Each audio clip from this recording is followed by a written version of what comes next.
Inilatag ni Pangulong Ferdinand R. Marcos Jr. ang kanyang inaasahan sa kanyang gabinete at iba pang opisyal ng pamahalaan. Tiniyak din ng Pangulo na iimbestigahan ang lahat ng natanggap nilang report laban sa sinumang opisyal ng gobyerno. Yan ang ulat ni Gab Villegas. Nais ni Pangulong Ferdinand R. Marcos Jr. na maabot sa tamang oras ang mga target ng pamahalaan, hindi lamang sa mga malalaking legacy projects ng kanyang administrasyon, kundi pati rin sa mga maliliit na bagay. Sa ikalawang episode ng BBM Podcast, sinabi ng Pangulo na ayaw niya ng tinatawag na business as usual. Hindi mo pwede sabihin, naayos ko na, tapos iiwanan mo. Kailangan balik-balikan mo. That's why you're on probation. Yes. Because it's an ongoing assessment. Hindi rin excuse sa Pangulo ang pagkakaibigan para hindi masibak ang sinumang itinalaga nito sa pwesto.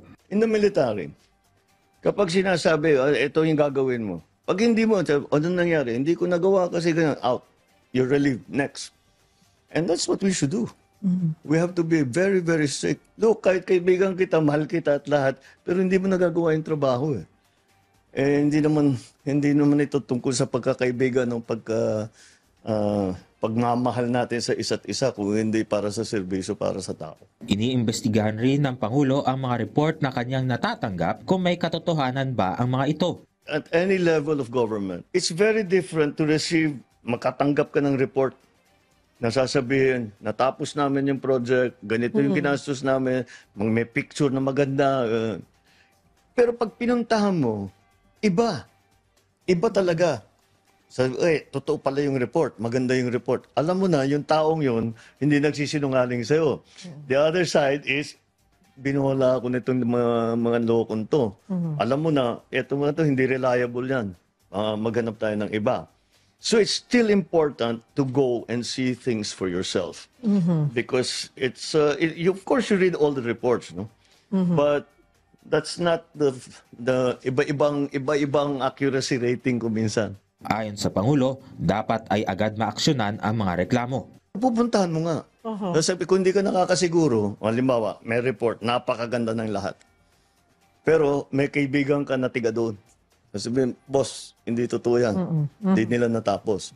Talaga? Oo. Puntahan natin. Yun. Pag-explainin mo yung tao. Siyempre, kung ano yung mga paliwanag na, hindi mo pala kaya, sige, paltang kita. Hanap tayo ng mas magaling. Sinabi pa ng Pangulo na marami siyang napatanggal sa serbisyo dahil nakukulangan siya sa trabaho nito. Marami na. Hindi na lang namin ina-announce kasi, ako, trabaho to, just, if you're not helping, get out of the way. Okay? Kung di mo kami tutulungan, basta, umalis ka na lang dito. Gawin mo yung gusto mong gawin, pero pabayaan mo kami magtrabaho. That's my attitude all the time. So, whatever get out of the way means you're fired or may floating ka o ililipat ka sa ibang part of the government. Whatever it is, basta just get out of the way so that I can do my job. Gab Humilde Villegas para sa Pambansang TV sa Bagong Pilipinas.